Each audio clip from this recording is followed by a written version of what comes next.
गलती मैंने ये की थी कि सब जमने वाले बुला लिए। मैं कमजोर व कवियों को बुलाता तो मेरे लिए तो बचते लोग, फिर भी बहुत है इतना। नवाज साहब ने बहुत बार कहा मैं यहाँ का दामाद हूँ, मैं यहाँ का दामाद हूँ, वो तो हो, लेकिन नवाज साहब ज्यादा खुश मत हो, हम तो उदार शहर हैं, हमने रावण को अपनी बेटी दे दी थी।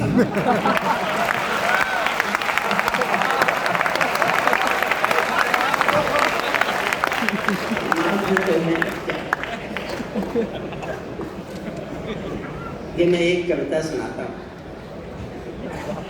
अब कोई उठेगा तो नहीं? अच्छा नरेंद्र बैठे, अब कोई उठना भी मत।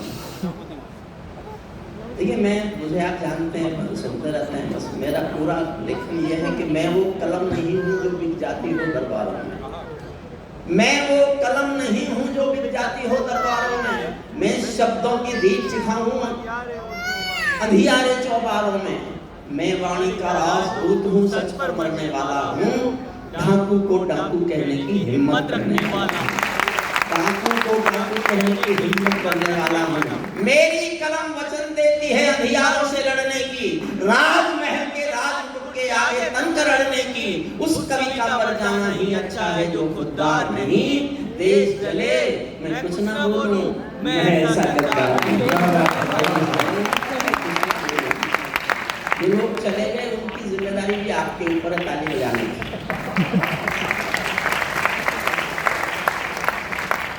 जब भी स्वाधीनता दिवस आता है या 26 जनवरी आती है तो मेरे मन में ये होता है कि हम अपने शहीदों को याद करें, शहीदों को सम्मान दें, उनको जितना भी आदर दे सकें याद करके किसी भी तरह से।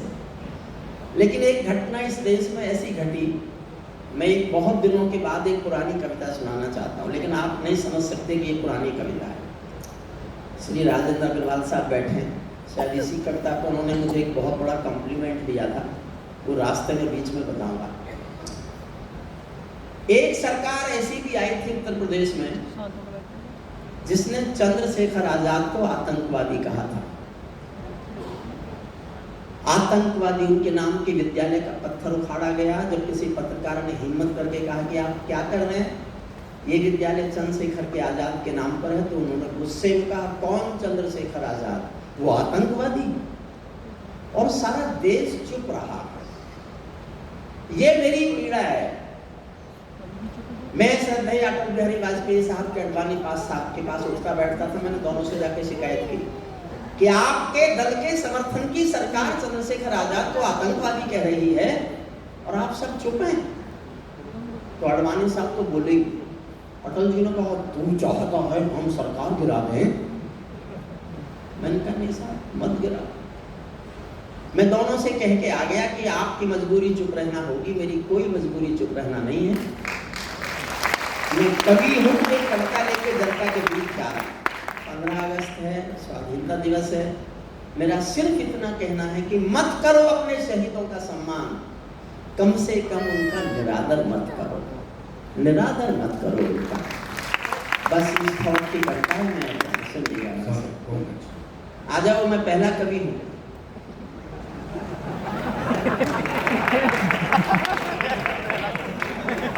देखो अगर आप हंसना ही चाहते हैं थोड़ा असर कम हो जाए, तो एक हेलीकॉप्टर बिहार में, एक हेलीकॉप्टर नहीं, बिहार में भी बीजेपी की सरकार है, झारखंड में अपनी सरकार झारखंड में एक हेलीकॉप्टर जा रहा था, उसमें 4 लोग थे, एक पायलट था, एक छोटा बच्चा था और एक नेताजी थे और एक प्रोफेसर था। अचानक पायलट ने घोषणा की कि हमारे हेलीकॉप्टर में कोई तकनीकी खराबी आ गई है, टेक्निकल फॉल्ट आ गया, ये हेलीकॉप्टर अगले 7-8 मिनट में क्रैश कर देगा। हमारे पास 3 पैराशूट हैं, आदमी 4 हैं, जो देश के लिए आवश्यक है वो कूद जाए। सबसे पहले नेताजी कूदे उसके बाद प्रोफेसर कूदा। अब एक पैराशूट बचा और लोग 2, पायलट और बच्चा। पायलट ने बच्चे से कहा देखो एक पैराशूट बचा है, हमको तो मरना सिखाया जाता है, तुम उस पैराशूट को लेके कूद जाओ, देश का भविष्य तुम हो। बच्चे ने कहा uncle uncle, pilot uncle, parachute 2 बचे। पायलट ने पूछा वो कैसे बचे? बच्चा बोला अंकल नेताजी तो जल्दबाजी जल्दबाजी में मेरा बस्ता लेके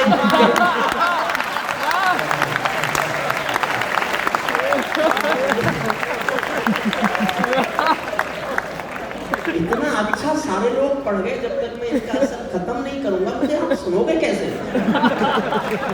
अभी मैं असर कम कर रहा हूँ, जरूरत पड़ी तो बिल्कुल खत्म कर दूंगा। और नवाज साहब आपको ये सब करना होता तो मेरी तरह रहते। ससुराल में रट में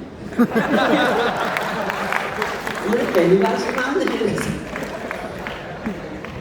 दामाद हैं हमारे, हम सम्मान करते हैं, लेकिन ताना तो मत मारो। सूर्य मन से करता है, बस आराम से, अच्छा लगे तालियां बजाइए। तालियां कट्टा का मापदंड नहीं है, लेकिन परंपरा यही बन गई। इस देश में कवियों का पेमेंट तय इसी से होता है कि उसने कितनी ताली बजाई। और मैं अपने को रोक नहीं पा रहा। डॉक्टर संदीप गर्ग बैठे हैं ड्यूटी मार्टी, मेरा 2 बार जीवन बचाया है उन्होंने, 2 बार मौत से खींच के लाए। 2016 में मेरी किडनी फेल हुई थी, तब उन्होंने नो ट्रीटमेंट के बाद भी मुझे जीवन दिया।